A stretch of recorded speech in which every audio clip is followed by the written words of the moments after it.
தந்தையாகிய கடவுளிடமிருந்தும் அவர் தாம் மைந்தனும் ஆண்டவராகிய இயேசு கிறிஸ்துவிடமிருந்தும் தூய ஆவியானவரிடமிருந்தும் மாதத்தின் முதல் நாளிலே உங்கள் அனைவரையும் வாழ்த்தி வணங்குகின்றேன். இறையேசுவில் அன்பானவர்களே, நாளில் கூட மாதத்தின் முதலாம் நாளுக்கென்று நாம் இந்த நாளிலே கூட வாசித்து கேட்டோம். இந்த மாதத்திலே நமக்கு கடவுள் தருகின்ற வாக்கு தத்தத்தை நாம் வாசித்து கேட்போம். அது 1 பேதுருக்கு எழுதின நிருப பாடம், அது 5ஆம் அதிகாரம் 6ஆம் வசனம். ஆகையால் ஏற்ற காலத்திலே கடவுள் உங்களை உயர்த்தும்படிக்கு அவருடைய வல்ல கையின் கீழ் உங்களை தாழ்த்துங்கள் என்றார் என்பதே ஆகும். தலைகளை தாழ்த்தி ஆண்டவரை நோக்கி இறைவனது செய்வோம். வாழ்வு தருகின்ற இறைவா, இந்த மாதத்தின் முதலாம் நாளாகி திருநாளுக்காக நாம் நன்றி படைக்கின்றோம். 2024 ஆண்டை இறைவன் எங்களுக்கு ஆசியை தந்து இதை எங்களுக்கு கொடுத்தீர் சுவாமி. இதோ 9 மாதங்களாக எங்களை கண்மணி போல் பாதுகாத்து சகல தீங்கிலிருந்து எங்களை விலக்கி காத்து கொண்டிருக்கின்றேன். எங்களுடைய எல்லாருடைய குடும்பத்தையும் பாதுகாத்து நாள் வரையிலும் எங்களை வழிநடத்தின இறைவா, நாங்கள் நன்றி சொல்கிறோம். நாங்கள் செய்த பணிகளை ஆசீர்வதித்திருக்கின்றேன். குடும்ப வாழ்வை ஆசீர்வதித்திருக்கின்றேன். இல்லற வாழ்வை ஆசீர்வதித்திருக்கின்றேன். பிள்ளைகளை ஆசீர்வதித்திருக்கின்றேன். நாங்கள் நன்றி படைக்கின்றோம். இது 9 மாதங்களை எங்கள் வாழ்விலை நாம் நிறைவு பாராட்டியிருக்கிறோம் சுவாமி. எங்கள் வாழ்வில் எத்தனையோ துன்பங்கள், கஷ்டங்கள், வேதனைகள் இருந்த பொழுதிலும் நீர் எங்களோடு உடன் இருந்து எங்களை நம்பிக்கை தந்து எங்களை பலப்படுத்தி ஆட்சி வழிநடத்தினீர். அதற்காக நன்றி சொல்கிறோம். இதோ நாங்கள் புதிய மாதத்தை எங்கள் வாழ்வில் சிறப்பாக எங்களுக்கு தந்திருக்கின்றேன், ஆசீர்வாதமாய் தந்திருக்கின்றேன். நாங்கள் நன்றி சொல்கிறோம். இந்த 10ஆவது மாதத்திலே மாதத்திலே இறை இல்லத்திலே வந்து நம்மை தொழுது கொண்டு நாளிலே நாங்கள் புதிய மாதத்தை நாங்கள் தொடங்கும்படி கர்த்தரை ஆசீர்வதித்திருக்கிறேன். நாங்கள் நன்றி சொல்கிறோம். நாளில் கூட நீ பேசியிருக்கின்ற வார்த்தைக்காக நாம் நன்றி படைக்கின்றோம். நம்பிக்கைக்குரிய வார்த்தையாகி வாக்கு தத்துவ வார்த்தையை நாங்கள் பெற்றுக்கொண்டு இந்த வார்த்தைப்படியே வாழ்ந்து நீ தருகின்ற ஆசீர்வாதத்தை பெற்று வாழ உதவி செய்யும். எங்கள் அனைவரும் தாழ்த்து கருத்தில் ஒப்பு கொடுக்கின்றோம். நீரே பொருட்படுத்திக் கொள்ளும். இறைவன் ஆண்டவராக இயேசு கிறிஸ்து வழியாய் வேண்டுதல் செய்கின்றோம். பரம தந்தையே, ஆமென். இறையேசுவில் அன்பானவர்களே, இந்த நாளில் கூட இந்த நாளிலே எடுத்துக்கொண்ட வாக்கு தத்துவத்தினுடைய அர்த்தம் என்னவென்றால், தலைப்பு கடவுளுடைய கரம் நம்மை காக்கின்ற கரமாயிருக்கிறது. ஏனென்று சொன்னால், கடவுள் 2024 ஆண்டை நம் வாழ்விலை காண செய்து முதல் கொண்டு 9 மாதங்களாக நாம் என்ன செய்திருக்கிறார்? அவர் கரங்களாலே தாங்கிக் கொண்டிருக்கிறார். அவர் கரங்களாலே நம்மை வழிநடத்தியிருக்கின்றார். ஆகவே அவர் கரங்களை கொண்டு நம்மை காக்கின்ற இறைவனாயிருக்கின்றார் என்றுதான் இந்த நாளுக்குரிய பகுதியை நாம் தியானிக்கப் போகின்றோம். ஒவ்வொரு திருமணத்திலே முக்கியமான நிகழ்வு என்னன்னு சொன்னால், எல்லாம் சொல்வார்கள் விருந்துதான் முக்கியமான ஒரு நிகழ்வு என்று சொல்வார்கள். அதல்ல, ஒவ்வொரு திருமணத்திலே மிக முக்கியமான நிகழ்வு என்று சொன்னால் தாலி கட்டுவதுதான் மிக முக்கியமான ஒரு நிகழ்வு. அதுக்கு முன்னமாக ஒரு முக்கியமான ஒரு நிகழ்வு நடைபெறும். அது என்னவென்று சொன்னால், இரு கரத்தை அங்கே கரப்பிடித்து கொடுக்கின்ற நிகழ்வு நடைபெறும். போதகர் என்ன செய்வார்? மாப்பிள்ளை வீட்டினுடைய பெற்றோர்களையும் பெண் வீட்டு பெற்றோர்களையும் அங்கு முன்னதாக அழைப்பார். மாப்பிள்ளை வீட்டாருடைய பெற்றோர்கள் மாப்பிள்ளை கரத்தை பிடித்து, பெண் வீட்டாளர் பெற்றோர்கள் பெண் கரத்தை பிடித்து, இரு கரத்தை என்ன செய்வார்கள்? அவர் இணைத்து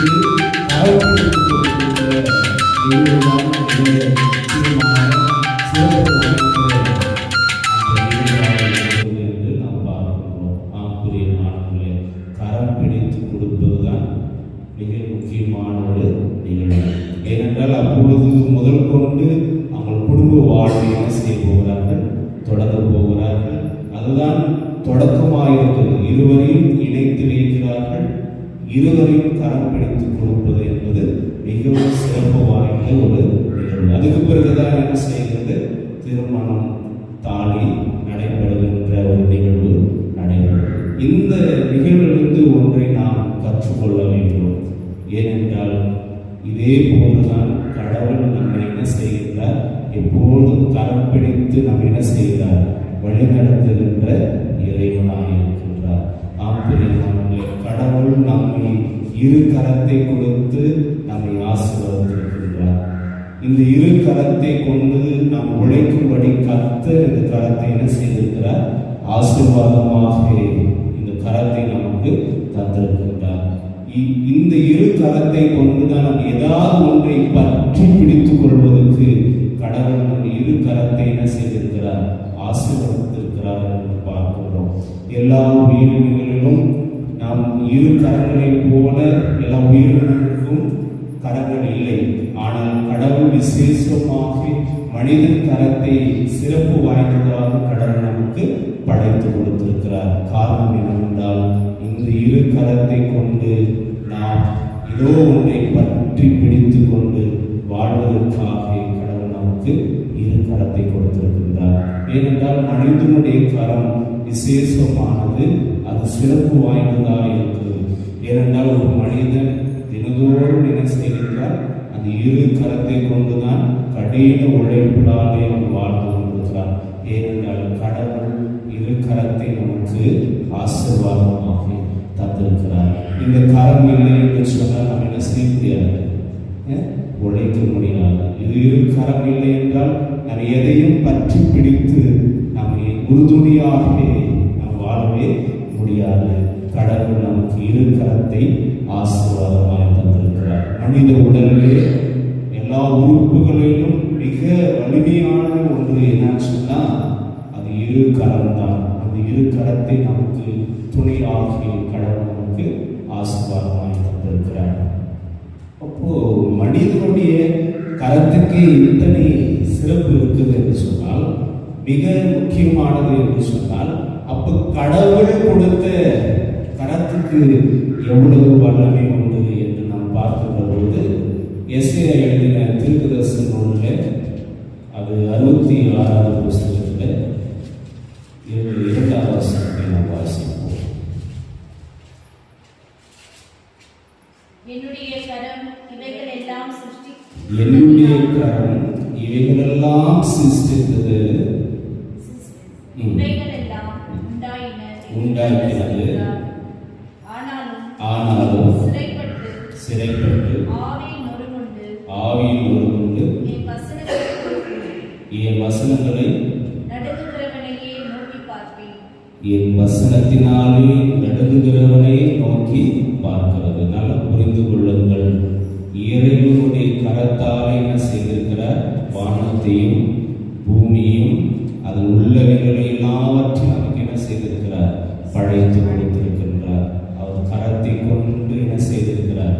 படைத்து முழு உலகத்தையும் அதில் உள்ளவைகளையும் எதற்கு நமக்காக இறைவன் இரு கரத்தை கொண்டு படைத்து கொடுத்திருக்கிறார் என்று சொன்னால், நாம் வாழ்வதற்காக முழு உலகத்தையும் அண்ட சராசரங்களையும் நமக்காக தெரிந்தவைகளும் தெரியாதவர்கள் எல்லாவற்றையும் நாம் பெற்று வாழ்வதற்காக நம் கரங்களில் கடவுள் படைத்து கொடுத்திருக்கிறார். ஒன்று.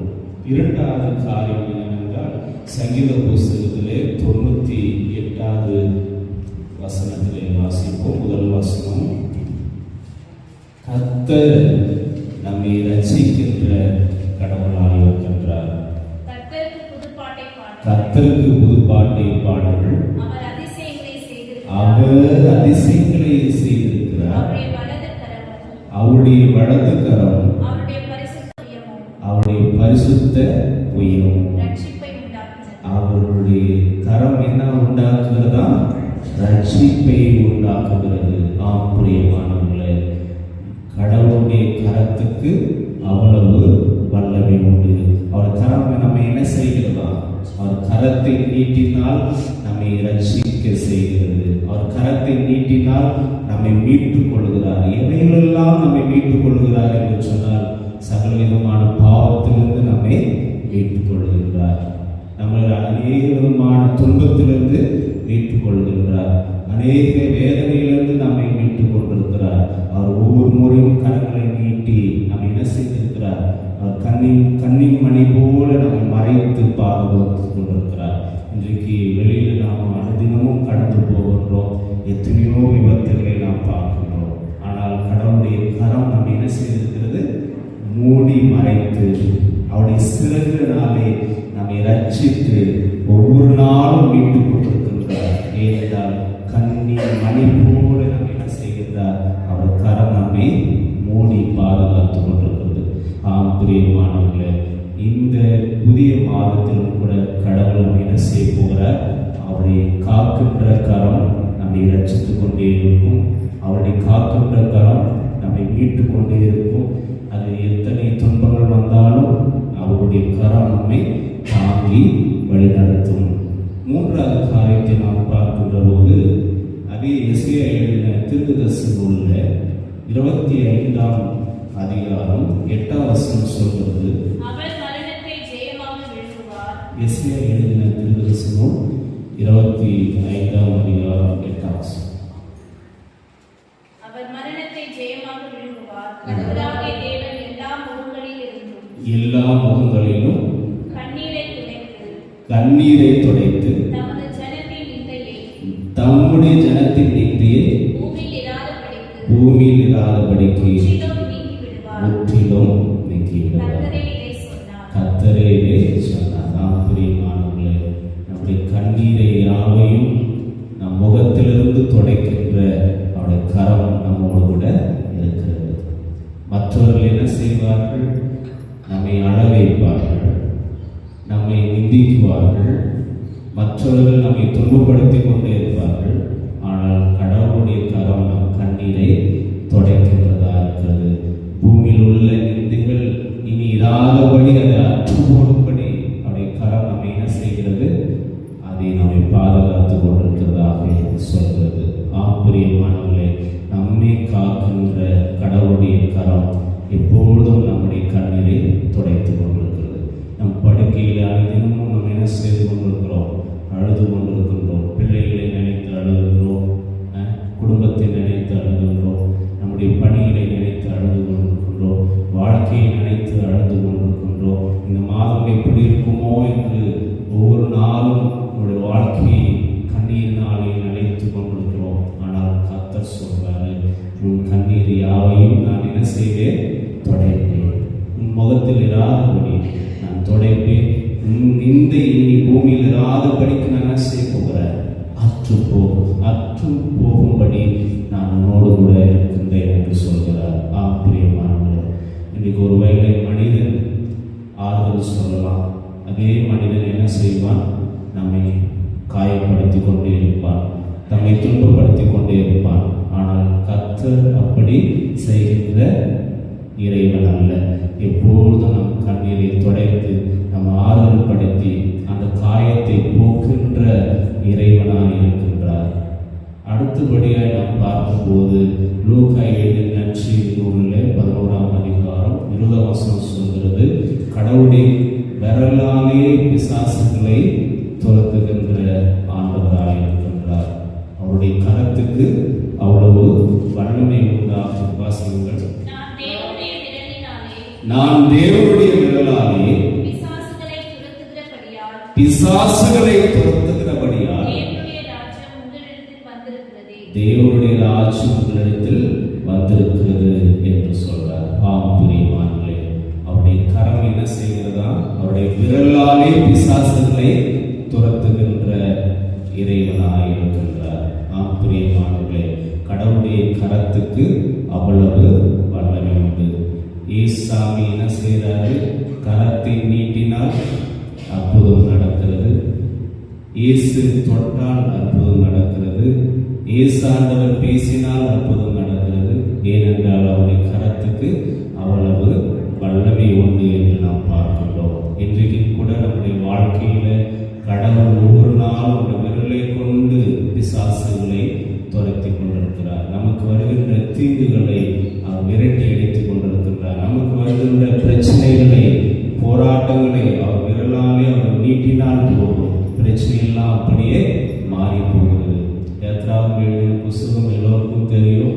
14ஆம் அதிகாரம் 14ஆம் வசனம் சொல்லுது, இஸ்ரவேலுக்கு என்ன வந்தது? ஆபத்து வந்தது, அவர் மடிந்து போகிற நேரம் வந்தது. கர்த்தர் உங்களுக்காக யுத்தம் பண்ணுவார், நீங்கள் சும்மா இருப்பீர்கள். ஏனென்றால் கர்த்தர் நமக்காக யுத்தம் செய்வார். இன்றைக்கும் இஸ்ரவேலிலே லீபானிலே இன்றைக்கு போர் நடந்து கொண்டிருக்கிறது. ஆனால் கர்த்தர் நம்மை என்ன செய்திருக்கிறார்? அவருடைய கரத்தினாலே நம்மை பாதுகாத்து வழி நடத்தி கொண்டிருக்கிறார். இன்றைக்கும் இஸ்ரவேலை பாதுகாத்து கொண்ட இறைவன் இன்றைக்கு நம்மையும் என்ன செய்து கொண்டிருக்கிறார்? பாதுகாத்து கொண்டிருக்கிறார். அவருடைய காக்கின்ற கரம் நம்மை எப்பொழுதுமே பாதுகாத்து கொண்டிருக்கிறது, வழிநடத்தி கொண்டிருக்கிறது, சுகப்படுத்தி கொண்டிருக்கிறது. நம் விடுதலையும் ஆசீர்வாதத்தையும் சிறப்பாக தருகின்ற கரம், கர்த்தருடைய கரம் நம்மோடு கூட இருக்கிறது. இன்றைக்கு வாசித்து கேட்ட வாக்கு தத்துவத்திலே கூட நாம் பார்க்கின்ற போது 1 பேதுரு 5ஆம் அதிகாரம் 6ஆம் வசனத்தில் நாம் பார்க்கின்ற போது அவர் சொல்றாரு, ஏற்ற காலத்தில் கடவுள் உங்களை உயர்ந்தபடிக்கு அவருடைய வல்ல கையின் கீழ் உங்களை தாழ்த்துங்கள். அவரை நம்மை உயர்த்தும்படிக்கு நாம் என்ன செய்ய வேண்டும்? அவருடைய பலத்த கரத்துக்குள்ளாக அடங்கி இருக்க வேண்டும் என்று பேதுரு சொல்கிறார். ஆம் பிரியமானவர்களே, இந்த உலகத்திலே நமக்கு ஆபத்து உண்டு. பல நேரங்களில் உலகத்தினுடைய நிழலில் தான் நாம் தங்கி இருக்கின்றோம். மற்றவருடைய உதவியால் தான் நாம் தங்கி இருக்கிறோம். அது எப்பவுமே நமக்கு என்ன வரும்? ஆபத்து வரும். ஆனால் கர்த்தர் சொல்றாரு, என்னுடைய வலது கரத்திலே நீ எப்பொழுதும் நீ அடங்கியது, நான் உன்னை ஏற்ற காலத்தில் நான் என்ன செய்வேன்? நான் உன்னை உயர்த்துவேன் என்று சொல்றார். ஒரு மனிதனிடத்துல ஒரு 10 ரூபாய் நான் வாங்கினேன்னு சொன்னா கரத்தை நீட்டி அவனுக்கு யார் நாமோ? கடனாளி இல்லையா? ஒருவேளை மனுஷன் கரத்தில் நாம் அகப்பட்டுட்டோம்னு சொன்னா நாம் வாழ்கிற வரையும் நாம் யாரு? அவனுக்கு அடிமை. நாம் வாழ்கிற வரைக்கும் நாம் யாரு? ஸ்லேவ். அந்த வாழ்வை தான் நாம் வாழ்வோம். ஏனென்றால் மனிதன் நம்மை ஒவ்வொரு நாளும் வசப்படுத்தி கொண்டே இருப்பான். அவன் கரத்திலே பிடித்து அவன் போக்கிலே நம்மை வழி நடத்துவான், தீங்கான பாதையில. இன்னைக்கு யாரிடத்துல கை கோர்த்து நடக்கின்றோம்? தீங்கு செய்கிற இடத்துல கை கோர்க்கிறோம், ஆபத்து செய்கிற இடத்துல கை கோர்க்கிறோம். ஏனென்றால் அதனுடைய முடிவு என்ன? ஆபத்தை கொண்டு வரும். ஆனால் கடவுளுடைய கரம் எப்பொழுதுமே நம்மை தாங்கி வழி நடத்துகிறது. ஆகவே அவருடைய கரத்தின் கீழே நாம் எப்பொழுதும் நம்ம அடங்கி இருப்போமானால் ஏற்ற காலத்திலே கர்த்தர் நம்ம என்ன செய்ய போகிறாரோ? உயர்த்த போகிறார். இப்போ யாருடைய கரத்தில் நம்ம அடங்கி இருக்கிறோம்? சற்று யோசித்து பாருங்கள். கடவுளுடைய கரத்தில் நாம் அடங்கி இருப்போமானால், கடவுளுடைய கரத்தில் நாம் இருப்போமானால் ஏற்ற காலத்தில் உங்களையும் என்னையும் நம்மையும் கர்த்தர் என்ன செய்ய போகிறாரா? உயர்த்து போகிறார். அவருடைய கரத்துக்கு அவ்வளவு வல்லமை உண்டு. ஆகவே நம்மை காக்கின்ற கரம் நம்மோடு கூட இருக்கிறது என்று சொல்லி இந்த மாதத்திலே விடிய காலையிலே எழுந்து நீங்கள் விசுவாசத்தோடு வந்திருக்கின்ற வேலையில் கூட கர்த்தர் உங்களோடு கூட பேசுகிறார். நான் உன்னை காக்கின்ற இறைவனாக நான் உன்னோடு கூட இருக்கின்றேன், நீ கவலைப்படாத, என் கரம் எப்பொழுதும் உன்னை பிடித்து கொண்டிருக்கிறது. பேரு கூட சொல்றாரு, இயேசுவா நான் தண்ணியிலே நடக்க நான் பிரியப்படுறேன்னு சொல்றாரு. ஆண்டவர் ஒரே வார்த்தை சொன்னார், நீ என்ன செய்? நடந்து போன்னு சொன்னார். ஆனால் ஒரே நிமிஷம் என்ன செஞ்சுட்டான்? நான் கீழே தண்ணியில முழுகி விடணும் என்று நினைச்சான். ஆனால் கர்த்தர் இயேசு உடனடியாக என்ன செஞ்சார்? அவன் முழுகி கொண்டிருக்கிறவனை கரம் பிடித்து அவனை தூக்கிவிட்டார். இன்றைக்கும் நம்மை பார்த்து கூட விசுவாசத்தில் முழுகி போயிருக்கிறோம், சோதனையிலே முழுகி போய் கொண்டிருக்கிறோம், துன்பத்தை பார்த்து நம்ம உலகத்தில் முழுகி கொண்டே இருக்கின்றோம். ஆனால் கர்த்தருடைய கரம் நம்மை பிடித்து தூக்கி நிறுத்துகிறது. ஒளியான சேற்றிலிருந்து நம்மை தூக்கி நிறுத்தின கரம் நம்மோடு கூட இருக்கிறது. நம்மை எப்பொழுதுமே அவரை தூக்கி விடுகின்ற ஆண்டவர் நம்மோடு கூட இருக்கிறார். ஏனென்றால் அவர் பலத்த கரத்தில் நம்ம எப்பொழுதும் அடங்கி இருப்போம்.